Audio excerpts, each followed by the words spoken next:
In the quiet town of Ravenhurst, where the fog always seemed a little too thick and the nights a little too silent, there was an old legend parents whispered to their children, "Don't peek under your bed after midnight, or the shadow will peek back."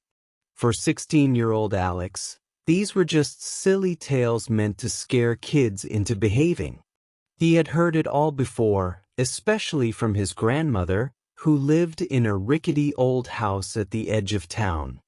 But when Alex moved in with her after his parents' sudden passing, those stories took on a different weight.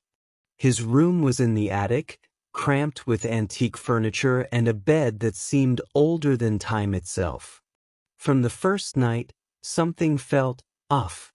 Every night at precisely 3 a.m., a soft creaking sound echoed from under the bed. At first, Alex dismissed it as the house settling.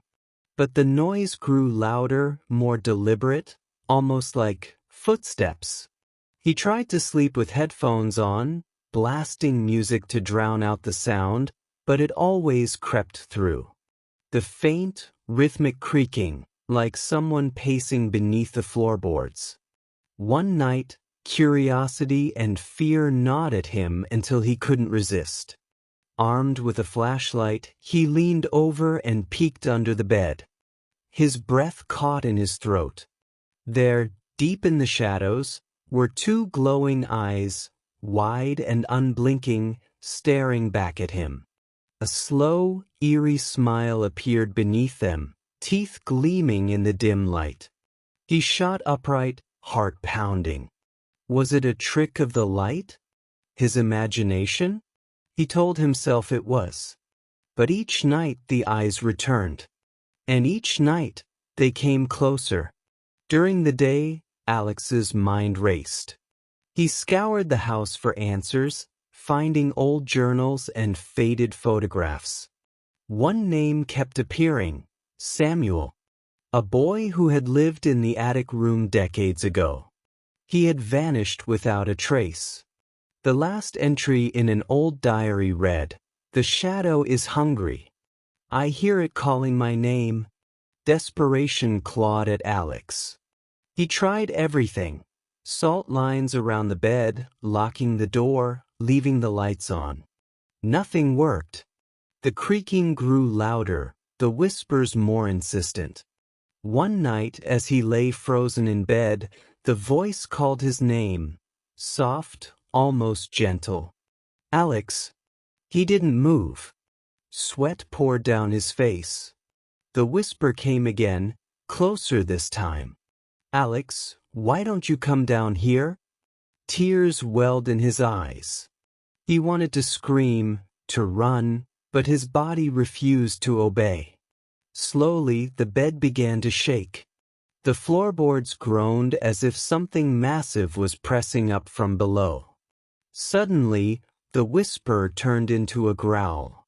A hand shot out from under the bed, pale and clawed, gripping his ankle.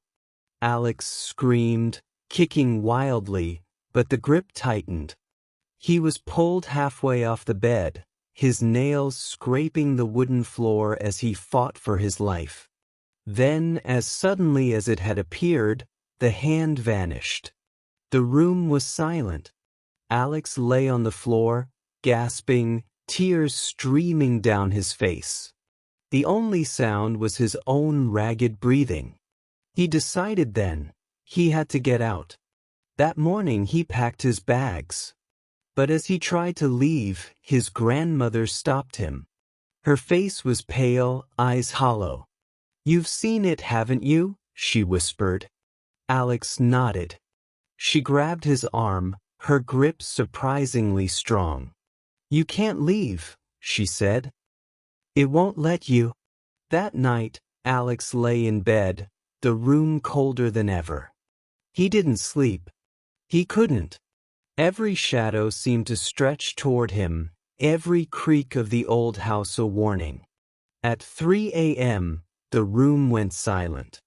The air grew thick, heavy. Slowly, the bed began to rise, lifted by an unseen force. Alex was paralyzed, unable to scream as the mattress floated higher, revealing the darkness beneath. The shadow emerged, taller than any man, its form shifting, eyes glowing. "You shouldn't have looked," it whispered. The last thing Alex saw was the darkness swallowing him whole. What would you do if the darkness beneath your bed stared back at you? Remember, some stories are not just stories. Some shadows are real.